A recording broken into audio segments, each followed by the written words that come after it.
तो आज लखनऊ में सीबीआई के स्पेशल कोर्ट से बहुत ही बड़ा वर्डिक्ट आज उन्होंने बोला है कि सब जो बाबरी मस्जिद के जो डेमोलिशन के तुड़वाने में जो क्रिमिनल केस चल रहा था, उस केस में सब आरोपियों को, सब अक्यूज्ड को अक्विट किया गया है, सबको बरी किया गया है।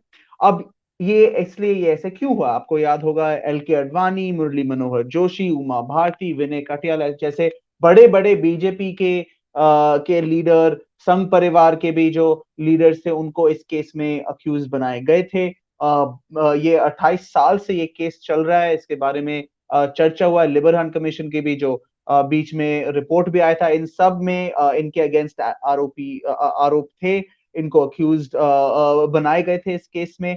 और सुप्रीम कोर्ट ने भी इस केस में अपने वो आपको याद होगा, उन्होंने एक जजमेंट पास किया था कि यहाँ पे केस में इस तरीके से प्रोसीड होना चाहिए। अब इन सब को आज स्पेशल कोर्ट ने एक्विट किया है। उन्होंने बोला कि कि सीबीआई ने इसको कि सीबीआई यहाँ पे साबित नहीं कर पाए जो भी साजिश थे इन सब के अगेंस्ट, जो कंस्पिरेसी का जो क्लेम था, का जो चार्ज था, उसके लिए उन्होंने बोला कि यहाँ पे सबूत नहीं था, कंक्लूसिव एविडेंस नहीं था, और इसलिए इन सबको अक्विट किया गया है।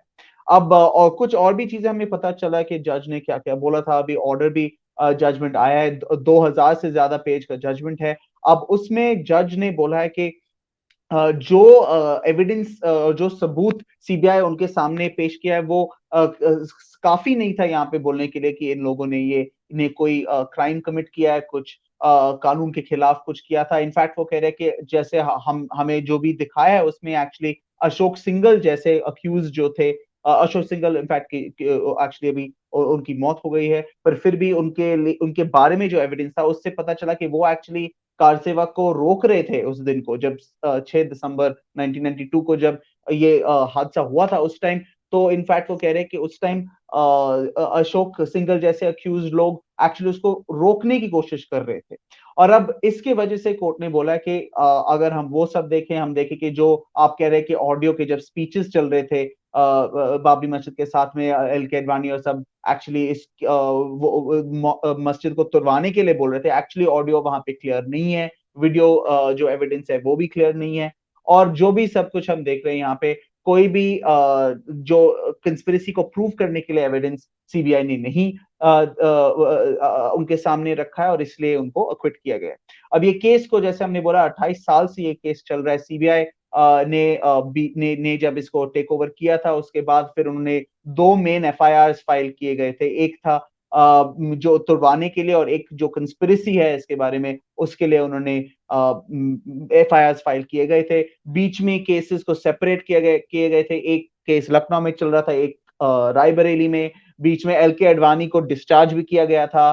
फिर इलाहाबाद हाईकोर्ट के जजमेंट में, क्योंकि एक प्रोसीजरल इशू हो गया था कि परमिशन नहीं लिया था टाइम पे, उसके वजह से उन्होंने इनफैक्ट बोला कि कंस्पिरेसी का चार्ज ही नहीं लग सकता है इस केस में। फिर सीबीआई काफी सालों तक इसको अपील भी नहीं कर पाए थे, और फाइनली जब सुप्रीम कोर्ट में ये अपील हो गया था 2017 में, सुप्रीम कोर्ट ने एक जजमेंट दिया था जिसमें उन्होंने बोला कि ये ट्रायल जो है बहुत देर से चल रहा है, बहुत प्रॉब्लम्स हुए हैं अभी तक, पर अभी टाइम बाउंड, उन्होंने बोला कि टाइम में ये पूरे केस को खत्म होना चाहिए, उसको निपटाना जाना चाहिए। उन्होंने बीच में 2 साल का टाइम दिया था, वक्त दिया था सब एविडेंस लेने के लिए, ट्रायल को कंप्लीट करने के लिए, पर क्योंकि कुछ बीच में ऑब्वियसली इश्यूज आए थे, जैसे कल्याण सिंह को एविडेंस लेने ले पाए थे, फिर बीच में उसके बाद और भी इश्यूज थे। अब कोविड का भी प्रॉब्लम आ गया, इसलिए फाइनली ट्रायल अगस्त के एंड, सितंबर के शुरू में इस साल खत्म हो गया था। जज ने 1 महीने के लिए रिजर्व करके अपने जजमेंट लिख रहे थे, और अभी ये जजमेंट आज आया था। अब यहाँ पे इंपॉर्टेंट चीज ये है कि जब केस चल रहा था उस टाइम सीबीआई ने इनफैक्ट 350 गवाह पेश किए थे। उन्होंने विटनेसेस को लेके उनके स्टेटमेंट्स रिकॉर्ड करवाए थे, जैसे एल के अडवाणी को भी इनफैक्ट उनका वीडियो कॉन्फ्रेंसिंग से स्टेटमेंट रिकॉर्ड किया गया था। फिर भी इन सब गवाह, इन सब लोग के एविडेंस को लेके भी उन्होंने यहाँ पे अभी अपना केस प्रूव नहीं कर पाए हैं। डिफेंस के लिए जो वकील थे, वो शुरू से ही बोल रहे थे कि यहाँ पे सबूत काफी नहीं है, जो साजिश है वो प्रूव नहीं कर पाएंगे, कंस्पिरेसी का चार्ज के लिए कोई भी एविडेंस नहीं है। और आज जो स्पेशल जज सुरेंद्र कुमार यादव के जजमेंट में इनफैक्ट यही फाइनली कंक्लूज हो गया है। तो अडवाणी, जोशी, भारती इन सब के लिए आज उनको वो तो आज बहुत खुश होंगे कि उनके आज ये जजमेंट आया उनके लिए उनको बेनिफिट होगा इससे, उनको अब एक्विट किया जाएगा। ऑब्वियसली यहाँ पे सीबीआई अपील फाइल कर सकते हैं, पर अगर हम देखें कि कितने टाइम से वो प्रोसीजरल इश्यूज को नहीं देख रहे थे, उन्होंने पहले भी जब प्रोसीजरल इश्यूज पे जब उनको अपील करना था उन्होंने नहीं किया था, तो इन सब चीजों की वजह से देखना पड़ेगा कि एक्चुअली सीबीआई इसमें अपील करेंगे या नहीं। पर मेन चीज ये है कि 28 साल के बाद आज जजमेंट आ गया है इस केस में, पर लोग को अभी भी देखना पड़ेगा कि क्या इससे इंसाफ हुआ है या नहीं।